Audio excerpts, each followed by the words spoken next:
dear friends and students, I am Sadhna and all of you not studying only, you are enjoying science with me. आणि आपण start केलेला आहे disaster मॅनेजमेंटची छानशी series आणि या पहिल्या सिरीज मध्ये आपण अगदी इंटरेस्टिंग गोष्टीचा अभ्यास करणार आहे की ज्याविषयी तुम्ही आतापर्यंत कधीच ऐकलेलं नाही. मला माहिती आहे हा आजचा व्हिडिओ खूप इंटरेस्टिंग असणार आहे, तुम्हाला नक्की आवडणार आहे.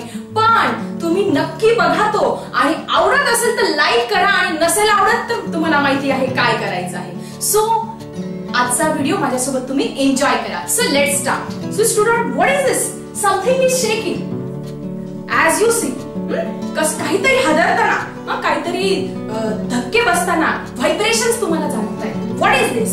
दिस इज नथिंग बट अर्थक्वेक. काय आहे? भूकंपाचे सौम्य धक्के होते.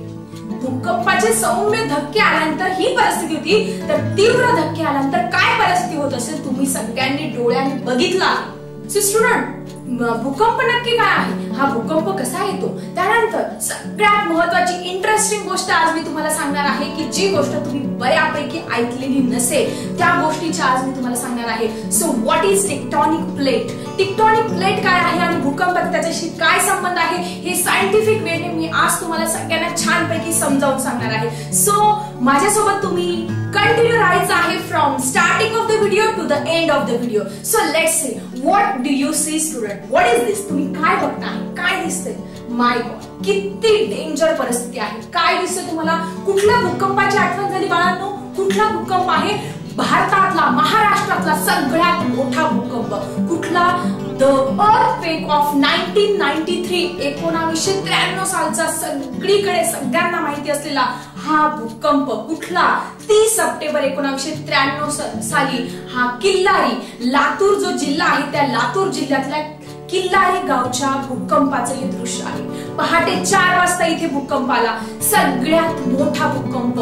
माय गॉड, कोणीही विसरू शकत नाही. तुम्हाला माहिती आहे भारतात असलेला सर्वात मोठा हा भूकंप आहे. तुम्हाला कॉम्पिटिटिव्ह एक्झाम मध्ये हा प्रश्न नक्की विचारला जाऊ शकतो की सगळ्यात मोठा भूकंप कुठला, महाराष्ट्रातला किंवा भारतामध्ये? किती साली झाला? 30 सप्टेंबर 1993 साली झाला. किती वाजता झाला? पहाटे 4 वाजता झाला. किती साली झाला? 1993 मध्ये झाला. त्याची रेस्टर स्केल किती आहे? सगळ्या गोष्टींचा आपण आता अभ्यास करूया. सगळ्यात महत्वाचं, ह्या ज्या भूकंपामध्ये आहे 10,000पेक्षा अधिक लोकांचा मृत्यू झाला. 17,000पेक्षा अधिक जनावर मृत्युमुखी पडले.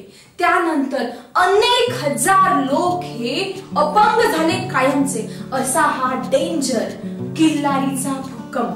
जगात सगळ्यात खतरनाक, सगळ्यात डेंजर भूकंप कुठे होतो तर जपानमध्ये. जपानला भूकंपांची भूमी म्हणतात. दक्षिण चिली आहे, अलास्का आहे, ते खूप डेंजरस भूकंप होत असतात. त्यानंतर बघा, एक भूकंप तुम्हाला आठवतोय की खूप डेंजर भूकंप झाला होता. अजून त्याच्याबरोबर सुनामीची लाट सुद्धा आली होती. किती लोक मृत्युमुखी पडले असेल? गेस किती? That is 1,70,000. माय गॉड, 1,70,000 लोक ह्या भूकंपामुळे मृत्युमुखी पडले होते. पण ह्या भूकंपामध्ये फक्त एवढंच नाही तर सगळ्या 10 देशांवरती परिणाम झाला होता. एशिया आणि आफ्रिका धरून सगळ्या 10 देशांवरती हा भूकंप एवढा डेंजर होता. कुठला भूकंप आहे? त्या भूकंपाचं नाव तुम्ही मला सांगायचं आहे कमेंट बॉक्स मध्ये. So it is very dangerous earthquake. त्यानंतर या चिलीच्या भूकंपामध्ये 2,50,000 म्हणजे 2.5 लाख लोकांचा मृत्यू झाला. म्हणजे किती डेंजर असतं बघा. एकाच वेळेस किती व्यक्तीचा, जनावरांचा, पशु पक्षी हे काय होत असतात, मृत्युमुखी पडत असतात या भूकंपामध्ये. पण हा भूकंप नक्की होतो म्हणजे काय होतो याचा डिटेल मध्ये स्टडी करायचा आहे आपल्याला आजच्या या व्हिडिओमध्ये. So student, let's see. तुम्हाला कळलंच असेल की सगळ्यात खतरनाक भूकंप कुठे होतात? जपानमध्ये होत असतात. आता 33 कोटी वर्षांपूर्वी ह्या पृथ्वीची निर्मिती कशी झाली तुम्हाला सगळ्यांना माहिती आहे. त्यासाठी आपल्याला ही हिस्ट्री जाणून घेणं खूप गरजेचं आहे. पृथ्वी ही तप्त आगीचा गोळा होती. जसं सूर्य हा तप्त आगीचा गोळा आहे तसं आपली पृथ्वी ही तप्त आगीचा गोळा होता आणि जोरात फिरत होती. त्यानंतर हळूहळू काय झालं, त्याच्यामध्ये इंटरनल खूप चेंजेस झाले. त्यानंतर कूल झालं, थंड होऊ लागली आणि त्याच्यानंतर मग काय झालं, कशी निर्मिती झाली या 7 खंडांची वगैरे हे सगळ्यांनाच माहिती आहे. जसं पाण्यावरती ओंडका तरंगावा त्या पद्धतीने ही जी पृथ्वी आहे, हे जे खंड आहे, हा जमिनीचा जो तुकडा आहे तो पाण्यावरती तरंगत होता, त्याला पॅन्जिया म्हणतात। मग ह्या पॅन्जिया मध्ये काय झालं तुम्हाला माहिती आहे, या अंतर्गत हालचालीमुळे याच्या दोन प्लेट्स तयार झाल्या। ह्या पॅन्जियाच्या दोन प्लेट्स तयार झाल्या, एक उत्तरेकडची आणि एक दक्षिणेकडची। जी उत्तरेकडची प्लेट आहे त्याला नाव पडलं लॉरेशिया आणि जी दक्षिणेची प्लेट आहे त्याला नाव पडलं गोंडवाना। आणि मग यामध्येच हे 7 खंडांची निर्मिती झाली। ह्या ज्या प्लेट्स आहेत त्या हळूहळू एकमेकांपासून काय झालं, सेपरेट होत गेल्या आणि या 7 खंडांची निर्मिती झाली। कुठले 7 खंड आहे तुम्हाला सगळ्यांना छानपैकी माहिती आहे, दॅट इज स्टार्टिंग फ्रॉम, कसे लक्षात ठेवणार, ए पासून सुरू होणारे सगळ्यात मोठा खंड Asia, then Africa, then Antarctica, Australia, then what is it, North America, South America आणि युरोप। म्हणजे ए पासून सुरू होणारे 4 खंड आणि अमेरिकेचे 2 part, south America, north America आणि युरोप असे खंड की जे तुम्हाला स्क्रीनवरती दिसतात, हे 7 खंडांची निर्मिती झाली। ऍक्च्युअली हे 7 खंड काय आहेत, या आहेत 7 टेक्टॉनिक प्लेट। या 7 टेक्टॉनिक प्लेट ह्या कालांतराने एकमेकांपासून दूर झाल्या आणि 7 खंडांची ही निर्मिती इथे झालेली आहे। मग या टेक्टॉनिक प्लेट मी नक्की सांगते, तुम्ही ऐकता की अरे टीचर हा काहीतरी नवीन शब्द सांगते, ते तुम्हाला नक्की मी छानपैकी आता इथे समजावून सांगते। मग आता या टेक्टॉनिक प्लेट एकमेकांपासून का सेपरेट झाल्या असेल आणि भूकंपाचा आणि या टेक्टॉनिक प्लेटचा काय संबंध आहे ते आपण डिटेल मध्ये इथे जाणून घेऊया। आता खूप इंटरेस्टिंग आहे हे टेक्टॉनिक प्लेट नक्की काय आहे। तुम्ही रोज सकाळी उठल्या चहा पित असतात, गरम दूध पित असतात, कोणी कॉफी घेत असतं। बघा, जर तुम्ही काही कालावधीसाठी किंवा तुमच्या लक्षात नाही राहिलं चहा घ्यायचं, तो चहा किंवा ते दूध किंवा ती कॉफी तसंच ठेवलं तर काय होत असतं बाळांनो, त्याच्यावरती थोड्या वेळाने वरती काय येत असते, मलाई, साय येत असते बघा, साय येत असते। किंवा आईने पातेल्यामध्ये दूध तापवलं तर त्याच्यावरती वरून काय येत असते, साय येत असते।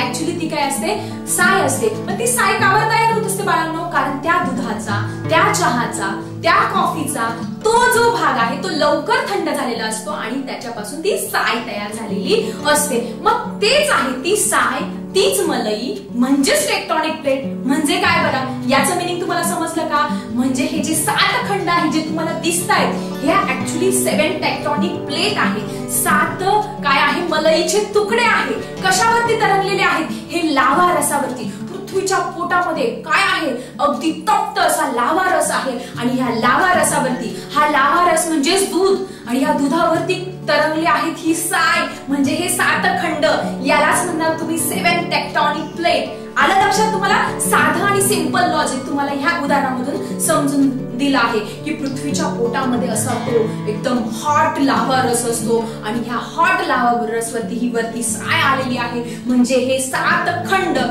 7 जमिनीचे तुकडे म्हणजे 7 टेक्टॉनिक प्लेट। आता नासाच्या रिसर्च नुसार एकूण खूप सारे टेक्टॉनिक प्लेट्स आहेत, 100च्या वर टेक्टॉनिक प्लेट्स आहेत, पण आपल्याला मेन फक्त 7 टेक्टॉनिक प्लेट्सचा इथे छानपैकी अभ्यास करायचा आहे। मग आता काय होत असतं, ह्या टेक्टॉनिक प्लेट्स एकमेकांपासून जवळ आल्या, दूर गेला, नक्की काय होत असतं आणि भूकंप कसा होत असतं, चला आपण छानपैकी समजून घेऊया। आता ह्या टेक्टॉनिक प्लेट एकमेकांच्या जवळ आल्यानंतर 4 सिच्युएशन निर्माण होत असतात। कुठल्या 4 सिच्युएशन बघा, ज्यावेळेस ह्या दोन्ही प्लेट एकमेकांच्या अगदी जवळ येतात आणि जवळ येऊन फक्त एकमेकांना स्पर्श करून दूर निघून जात असतात, दिस इज द फर्स्ट सिच्युएशन। जसं बघा, आपल्याला एखादा आपला कुठलाही सामना चालू असेल की याला आपल्याला टच करायचं असतं, रनिंग वगैरे, त्याच्यामध्ये आपल्याला त्या पॉइंटला तिथे टच करून परत रिटर्न यायचं असतं किंवा तिथे क्रॉस करायचं असतं, तसं एकमेकांना फक्त जस्ट टच करत असतात, स्पर्श करत असतात आणि एकमेकांपासून ह्या टेक्टॉनिक प्लेट काय करत असतात, दूर जात असतात। दुसरी सिच्युएशन आहे जेव्हा ह्या टेक्टॉनिक प्लेट ज्या आहेत त्या एकमेकांपासून दूर जातात म्हणजे काय होत असतं, त्यांच्यामध्ये जो गॅप असतो त्याच्यामध्ये पाणी भरतं आणि समुद्रांची, महासागराची निर्मिती होत असते। तुम्हाला माहितीच आहे कुठले कुठले समुद्र आहे, महासागर आहे, जसं 7 कॉन्टिनेंट आहे, 7 महाखंड आहे, खंड आहे, तसं 5 महासागर सुद्धा आहे। त्याच्यामध्ये सगळ्यात मोठा आहे पॅसिफिक ओशन। बाकीच्या 4 उरलेल्या ओशनची नावे तुम्ही मला सांगायचं आहे कमेंट बॉक्स मध्ये। म्हणजे पहिली सिच्युएशन तुम्हाला काय सांगितलं, टेक्टॉनिक प्लेट एकमेकांना फक्त स्पर्श करून निघाले। दुसरी सिच्युएशन काय सांगितली, ह्या टेक्टॉनिक प्लेट एकमेकांपासून दूर गेल्या आणि त्याच्या मधल्या भागामध्ये समुद्राची निर्मिती झाली. आणि तिसरी सिच्युएशन सगळ्यात महत्वाची, काय होत असतं बघा, एक जी प्लेट आहे ती मधी जात असते आणि एक प्लेट त्याच्या वरती जात असते. मग जी मधी प्लेट असते ऍक्च्युली ती जमिनीचा भाग असते. काय असते ती? जमिनीचा भाग असते. आणि मध्ये तुम्हाला माहिती टेम्परेचर किती आहे, खूप जास्त हॉट टेम्परेचर असल्यामुळे तो जमिनीचा भाग वितळतो आणि काही कालावधीमध्ये तुम्ही बघू शकता काय आहे, दॅट इज व्होल्कॅनिक इरप्शन, लाव्याच्या रूपामध्ये बाहेर येत असतो. ठीक आहे, एक प्लेट आत एक प्लेट बाहेर, ही थर्ड सिच्युएशन झाली. समजलं तुम्हाला? आता आपण जाणून घेऊया what is the fourth situation of tectonic plate. आणि चौथी सिच्युएशन खूप डेंजर आहे की जे आपल्याला आजच्या या लेक्चरसाठी खूप इम्पॉर्टंट आहे की ह्या ज्या दोन प्लेट आहेत, ह्या दोन प्लेटच्या मध्ये काही जर ऑब्स्टॅकल आलं, काही जर अडथळा आला, ऑब्जेक्ट आलं तर काय होत असतं बघा. ह्या दोन टेक्टॉनिक प्लेट आहेत त्याच्यामध्ये काय अडथळा आला तर काय होत असतं, काय होत असतं. मग तो अडथळा काही असू शकतो, एखादं गाव असणारे, शहर असणारे किंवा आपली जमीन असणारे, कुठलीही भूमी असणारी ती असणार आहे त्या टेक्टॉनिक प्लेट मधलं काय अडथळा. मग अशा वेळी काय होतं, ह्या दोन टेक्टॉनिक प्लेटच्या मध्ये काय झालेलं आहे, अडथळा निर्माण झालेला आहे. मग काय होत असतो, खालून तप्त लाव्हारस असतो. ओके, खालून खूप हॉट लाव्हारस असतो आणि मध्ये ही जमिनीचा तुकडा आहे, एखादं शहर आहे, मग काही असू शकतं, खिल्लारी आहे, कुठलंही असू शकतं. तो ऑब्स्टॅकल आहे त्या लाव्हारसासाठी. मग तो काय करतो, खालून हा लाव्हारस त्याच्यावरती प्रेशर टाकण्याचं काम करत असतो. इतकं प्रेशर त्या जमिनीवरती इतकं प्रेशर वाढतं की शेवटी ती जमीन फोडून तो लाव्हारस बाहेर येत असतो आणि त्या पॉइंटला होत असतो भूकंप. ऍज यू कॅन सी, अशा पद्धतीने तो काय होत असतो, त्या टेक्टॉनिक प्लेटला म्हणजे त्या ऑब्स्टॅकलला फोडून बाहेर येत असतो आणि मग तो लाव्हारस बाहेर आल्यानंतर, थंड झाल्यानंतर परत तिथे पर्वतांची, जमिनीची निर्मिती होत असते. समजलं? म्हणजे टेक्टॉनिक प्लेट काय आहे, त्याचा काय संबंध आहे भूकंपाशी, आय थिंक तुमचा क्लिअर झाला आहे. सो टेक्टॉनिक प्लेट क्लिअर झालं, सगळ्यांना छान समजलं. टेक्टॉनिक प्लेट म्हणजे काय, 7 तुकडे की 7 खंड, हे जे आहे टेक्टॉनिक प्लेट. आता तुम्ही एक इंटरेस्टिंग गोष्ट अशी ऐकली असेल की अरे आपला जो भारत आहे तो दरवर्षी छोटा छोटा होत चालला आहे. माय गॉड, आपला भारत दरवर्षी छोटा छोटा होत चालला आहे. कसं, काय सायंटिफिक रिझन आहे, तुम्ही कधी ऐकलं आहे? So let's see what is it. तुम्हाला माहिती आहे की जी पृथ्वी आहे ती पहिले पॅन्जिया होती, मग 7 खंडांची निर्मिती झाली. मग ह्या टेक्टॉनिक प्लेट विषयी तुम्हाला समजलं. मग ही जी आपल्या भारताकडची जी टेक्टॉनिक प्लेट आहे ती आता काय होती, सारखी उत्तरेकडे सरकती, म्हणजे वरच्या दिशेला सरकती आहे. त्यामुळे भारताचा जो आकार आहे तो हळूहळू थोडा छोटा छोटा होत जातोय, पण ते आपल्याला बिलकुल जाणवत नाही. ही खूप स्लो प्रोसेस आहे, त्याच्यामुळे आपल्याला ते बिलकुल जाणवत नाही. अशा पद्धतीने ह्या टेक्टॉनिक प्लेटमुळे दिवसेंदिवस व दरवर्षी भारताचा आकार जो आहे थोडा थोडा कमी होत आहे. सो कळलं, हे आहे या मागचं रिझन. आता तुम्हाला माहिती ह्या टेक्टॉनिक प्लेटमुळे हा जो भूकंप आहे कशा पद्धतीने होत असतो, खूप विनाशकारी, खूप डेंजरस भूकंप चीन मध्ये झाला होता. 8,90,000 लोक मृत्युमुखी पडले होते. काय रिझन आहे, ह्या प्लेट्स, हा भूकंप कशामुळे होत असतो, या टेक्टॉनिक प्लेटमुळे होत असतो. त्यानंतर मग आता ह्या टेक्टॉनिक प्लेट हे जे भूकंप होण्याचे फक्त एवढंच कारण आहे का, नाही, अजून खूप सारे कारण आहेत. तुम्ही बघू शकता व्होल्कॅनिक इरप्शन आहे, ज्वालामुखीचा उद्रेक, याच्यावर सुद्धा या टेक्टॉनिक प्लेटवरती ह्या ज्या प्लेट आहेत त्या एकमेकांपासून सरकतात, बाजूला होतात, एकमेकांवरती आदळतात, भूकंप होतो. ह्याची रोज हालचाल होत असते. काय होत असते, रोज हालचाल होते. मग ह्या ज्वालामुखीचा परिणाम होत असतो. त्यानंतर ज्या अणु चाचण्या घेतल्या जात असतात त्या अणु चाचण्यांचा परिणाम होत असतो. त्यानंतर तुम्हाला माहिती लँडस्लाइड म्हणजे जमीन खचत असते, या जमीन खचण्याचा सुद्धा ह्या टेक्टॉनिक प्लेटवरती परिणाम होत असतो. त्यानंतर तुम्हाला माहिती कॅलिफोर्निया पार्क फील्ड जे आहे ते जगातलं सगळ्यात मोठं भूकंपाचं केंद्र आहे. तिथे खूप डेंजर भूकंप होत असतात. तुम्हाला माहितीये ह्या टेक्टॉनिक प्लेटच्या हालचालींमुळे आपल्या हिमालय पर्वताची निर्मिती झालेली आहे. तुम्हाला आपला सगळ्यात फेमस पर्वत आणि त्याच्यामधलं जे सर्वात उंच शिखर आहे माउंट एव्हरेस्ट, तुम्ही बघू शकता या माउंट एव्हरेस्टची उंची आहे 4484 मीटर. पण ह्या असं सायंटिस्ट म्हणतात की ह्या माउंट एव्हरेस्ट हे जे शिखर आहे सगळ्यात उंच, याची जी उंची आहे ती दरवर्षी वाढत आहे. कशामुळे, ह्या टेक्टॉनिक प्लेटच्या मुवमेंटमुळे. मला हे टेक्टॉनिक प्लेटची मुवमेंट म्हणजे काय होत असते, जी बाहेरची माउंट एव्हरेस्टच्या खाली जी बाहेरची टेक्टॉनिक प्लेट आहे आणि जी आतली प्लेट आहे, मग जी बाहेरची प्लेट आहे ती सारखी काय होत आहे, मध्ये जात आहे आणि त्यामुळे हिमालय पर्वत थोडासा त्याची जी उंची आहे ती थोडीशी राईज होत आहे अशा पद्धतीने, म्हणून म्हणतात हिमालयाची उंची सारखी वाढत आहे की नाही? इंटरेस्टिंग, किती छान इन्फॉर्मेशन आहे ही. इन्फॉर्मेशन आय थिंक तुम्हाला आतापर्यंत माहिती होती, आय डोंट नो, पण आवडली असेल तर नक्की लाईक करा आणि जे नवीन असेल त्यांनी सबस्क्राईब करायला विसरू नका. त्यानंतर हे टेक्टोनिक प्लेट फक्त जमिनीखाली नाही, समुद्राखाली सुद्धा या टेक्टोनिक प्लेटची हालचाल होत असते. ज्यावेळेस समुद्राखाली हालचाल होत असते, एकमेकांवरती आदळतात, त्यावेळेस समुद्रामध्ये मोठ्या लाटा उसळत असतात,